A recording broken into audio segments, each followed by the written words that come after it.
Assalamualaikum dan salam sejahtera. Terus bersama saya Reza Roslan dalam 15 minit MMTV edisi 12 Disember 2023. Kita ke berita utama. Perdana Menteri Datuk Seri Anwar Ibrahim hari ini mengumumkan rombakan Kabinet baharu selepas setahun menerajui Kerajaan Perpaduan. Timbalan Perdana Menteri Datuk Seri Dr. Ahmad Zahid Hamidi antara menteri yang kekal dalam senarai rombakan Kabinet sebagai Menteri Kemajuan Desa dan Wilayah. Selain Ahmad Zahid, Anwar juga terus memegang jawatan sebagai Menteri Kewangan, namun beliau kini dibantu Datuk Seri Amir Hamzah Azizan selaku Menteri Kewangan II yang merupakan bekas Ketua Pegawai Eksekutif Kumpulan Wang Simpanan Pekerja KWSP dan juga tokoh korporat. Antara terus kekal adalah Menteri Pelancongan, Seni dan Budaya Datuk Seri Tiong Kin Sing, Menteri Pengangkutan Anthony Loke Siuk Fok, Menteri Pertanian dan Keterjaminan Makanan Datuk Seri Muhammad Sabu dan Menteri Ekonomi Rafizi Ramli. Menteri di Jabatan Perdana Menteri, Undang-Undang dan Reformasi Institusi Datuk Seri Azarina Othman Said. Turut kekal adalah Menteri Dalam Negeri Datuk Seri Saifuddin Nasution Ismail, Menteri Pendidikan Fadhina Siddiq dan Menteri di Jabatan Perdana Menteri Hal Ehwal Agama Datuk Seri Dr. Muhammad Naim Mokhtar. Terdahulu, Anwar memberitahu barisan jemaah menteri baharu dan pertukaran jawatan menteri serta timbalan menteri yang diumumkan hari ini diharap akan dikekalkan sehingga pilihan raya umum akan datang. Menjelaskan rombakan Kabinet dibuat bertujuan memberi sedikit penyesuaian selepas setahun pentadbiran kerajaan madani. Tambahnya, Majlis Angkat Sumpah juga berlangsung di Istana Negara petang ini. Rombakan Kabinet Kerajaan Perpaduan hari ini juga turut mewujudkan portfolio dan kementerian baharu, antaranya Kementerian Peralihan Tenaga dan Daya Guna Awam, Kementerian Sumber Asli dan Kelestarian Alam, Kementerian Komunikasi dan Kementerian Digital serta Wilayah Persekutuan. Timbalan Perdana Menteri Datuk Seri Fadilah Yusof diberi tugas baharu sebagai Menteri Peralihan Tenaga dan Daya Guna Awam, Menteri Sumber Asli dan Kelestarian Alam Nik Nazmi Nik Ahmad, Menteri Komunikasi Fahmi Fazil, Menteri Digital Gobing Singh dan Menteri di Jabatan Perdana Menteri Wilayah Persekutuan Dr. Zaliha Mustafa. Datuk Seri Muhammad Hassan pula dilantik Menteri Luar Negeri yang sebelum ini memegang jawatan sebagai Menteri Pertahanan, dan Steven Sim Chi Keong dilantik sebagai Menteri Sumber Manusia yang mana sebelum ini beliau menjandang jawatan sebagai Timbalan Menteri Kewangan. Sementara itu, Menteri baharu yang menerajui Kabinet Kerajaan Perpaduan pula adalah Datuk Seri Johari Abdul Ghani yang dilantik sebagai Menteri Peladangan dan Komoditi dan Datuk R. Ramanan Menteri Pembangunan Usahawan dan Koperasi. Dilantik semula Datuk Seri Dr. Zulkifli Ahmad yang kini menyandang jawatan sebagai Menteri Kesihatan dan Datuk Seri Dr. Noaini Ahmad sebagai Timbalan Menteri Pembangunan Wanita, Keluarga dan Masyarakat. Turut mengisi senarai Menteri Kerajaan Perpaduan, Timbalan Menteri di Jabatan Perdana Menteri, Undang-Undang dan Reformasi Institusi M. Kulasegaran dan Wong Kah Woh sebagai Timbalan Menteri Pendidikan. Pada pengumuman rombakan Kabinet hari ini juga turut menyaksikan V. Sibakumar digugurkan sebagai Menteri Sumber Manusia. Selain itu, dua lagi timbalan menteri yang digugurkan termasuk Ram Karpal Singh yang sebelum ini bertugas di Jabatan Perdana Menteri, Undang-Undang dan Reformasi Institusi dan Datuk Siti Aminah Aching yang juga timbalan Menteri Peladangan dan Komoditi. Dalam perkembangan sama, Datuk Arwizan Muhammad Ali dilantik sebagai Menteri Perdagangan Dalam Negeri dan Kos Sara Hidup sekaligus mengisi kekosongan jawatan yang ditinggalkan oleh Allahyarham Datuk Seri Salahuddin Ayub sebelum ini. Rombakan Kabinet ini menyaksikan jumlah jemaah menteri meningkat daripada 28 ke 31 orang, manakala jumlah timbalan menteri meningkat daripada 27 ke 29 orang. Bagaimanapun, jumlah keseluruhan jemaah menteri ini masih lagi rendah jika dibandingkan 70 orang barisan Kabinet pada pentadbiran sebelum ini. Masuk hari ke-6 pembunuhan kanak-kanak autistik Zain Rayyan Abdul Matin, Polis Diraja Malaysia terus giat mengumpul bahan bukti. Hasil analisa beberapa rakaman kamera papan pemuka dashcam bilik penduduk yang diterima polis turut mengesan pergerakan. Ketua Polis Selangor, Datuk Hussein Omar berkata bagaimanapun pihaknya perlu meneliti lebih lanjut rakaman berkenaan memandangkan tidak dipastikan sama ada ia merupakan individu atau objek lain. Mengulas berhubung pemeriksaan pihaknya di blok lain semalam, beliau berkata proses berkenaan adalah sebahagian daripada mass screening dan dijangka keputusan pemeriksaan itu akan diperoleh dalam tempoh 2 hingga 3 hari lagi. Sementara itu, air takungan di lokasi mayat mangsa ditemui juga akan disedut keluar sebagai usaha terbaru siasatan dalam mencari petunjuk baharu. Terdahulu, beliau memberitahu berdasarkan petunjuk kesan jerutan dan pergelutan yang ditemukan pada tubuh mangsa, pihaknya mensyaki berkemungkinan hanya seorang individu terlibat dalam kes pembunuhan Zain Rayyan yang berusia 6 tahun itu.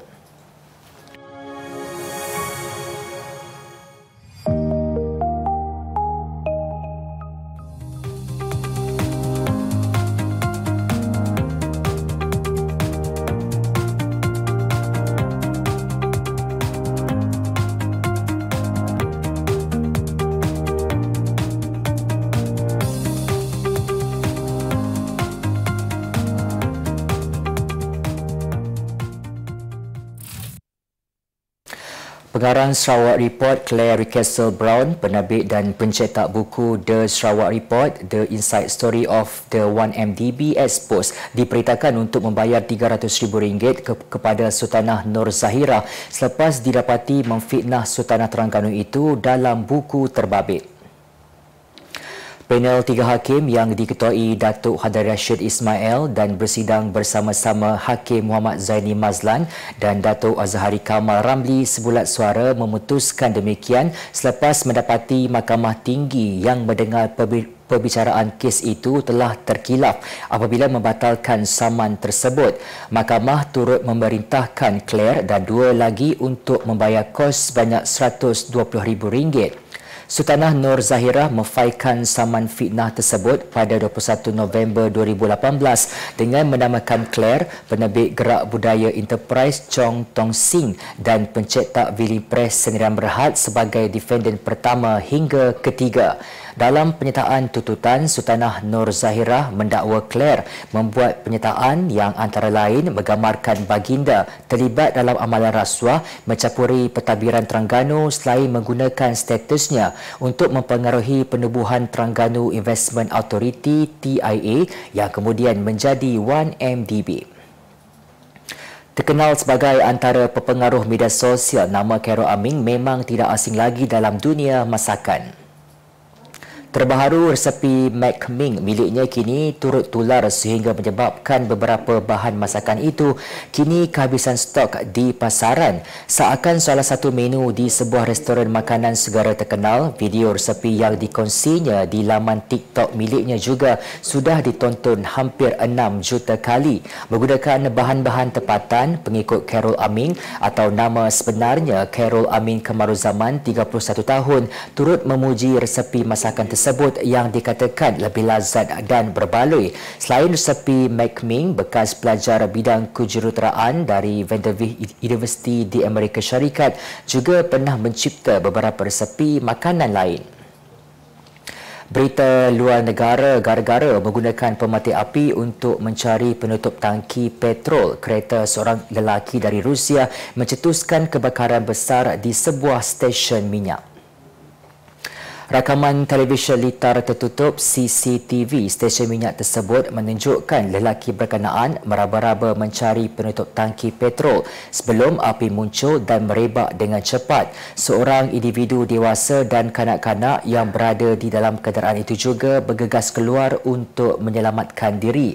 Laporan media tempatan menyatakan bahawa kaki tangan stesen minyak membantu lelaki tersebut memadam kebakaran menggunakan alat pemadam api. Tidak dijelaskan sama ada kemalangan jiwa berlaku, manakala identiti pembantu tersebut belum dikenal pasti.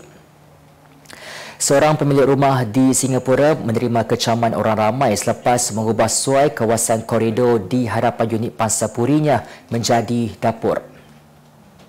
Sebuah hantaran yang tular minggu lalu di media sosial negara itu yang memaparkan lelaki itu meletakkan pelbagai perkasan dapur seperti periuk elektrik dan kuali di luar sebuah unit kediaman Henderson Crescent. Lelaki warga emas yang merupakan pemilik rumah itu didakwa bertanggungjawab kerana membenarkan penyewanya memasak di kawasan koridor. Bagaimanapun, pihak berkuasa Majlis Bandar Tanjung Pagar berkata pihaknya telah mengetahui tentang kegiatan pemilik rumah tersebut dan akan menyelesaikan masalah tersebut secepat mungkin. Kemas kini pengetahuan anda tentang isu ekonomi dan pasaran. Merangkumi sektor hartanah, perniagaan, keuangan, komoditi, IKS, halal niaga dan dunia korporat. Sentiasa ikuti perkembangan ekonomi semasa di dalam dan luar negara. Semua informasi terkini hanya di hujung jari. Dapatkan edisi ringgit setiap Isnin hanya di Akhbar Utusan Malaysia.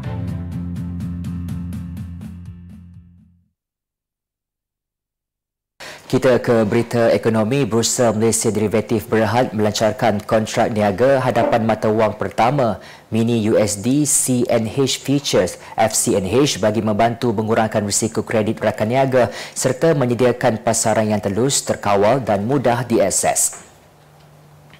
Ketua Pegawai Eksekutif Bursa Malaysia, Datuk Muhammad Omar Suih berkata pelancaran FCNH menjadi kontrak hadapan mata wang dagangan tukaran sulung negara iaitu satu kemajuan penting dalam perkembangan pasaran modal Malaysia.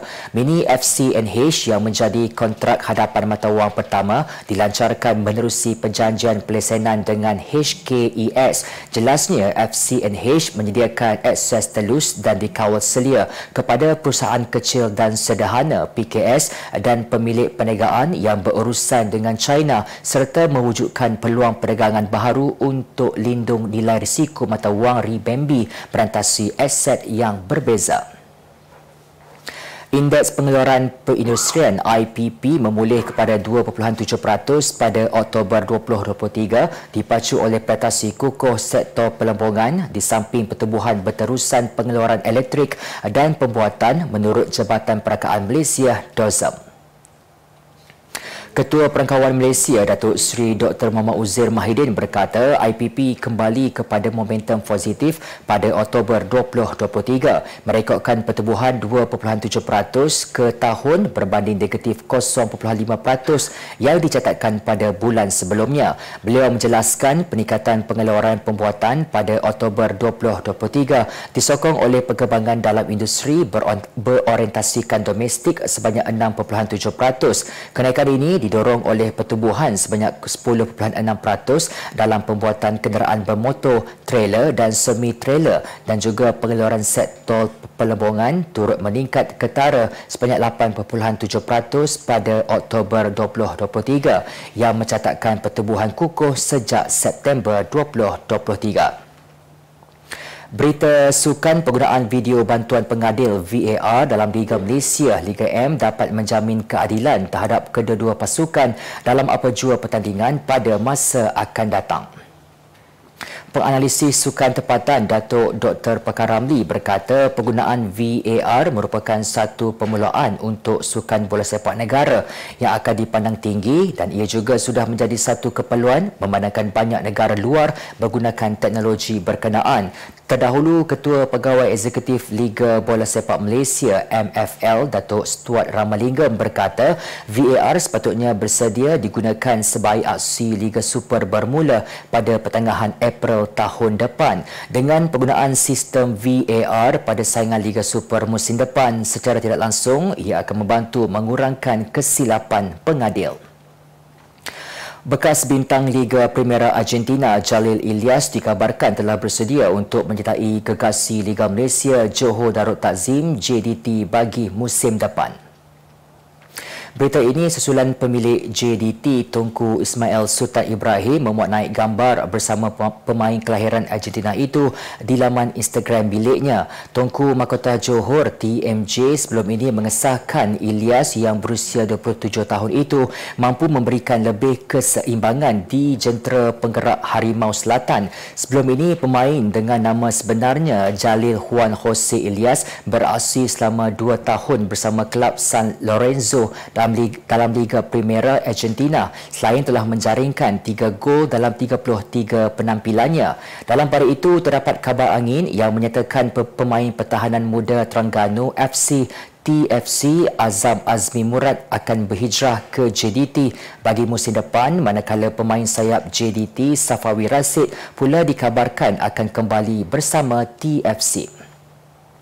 Sebagai penutup 15 minit MMTV hari ini, saksikan laporan cuaca esok Rabu 13 Disember 2023. Jangan lupa dapatkan akhbar Utusan Malaysia dan Kosmo untuk berita-berita terkini dan menyeluruh. Sekian saja daripada saya, Reza Roslan. Assalamualaikum dan jumpa lagi.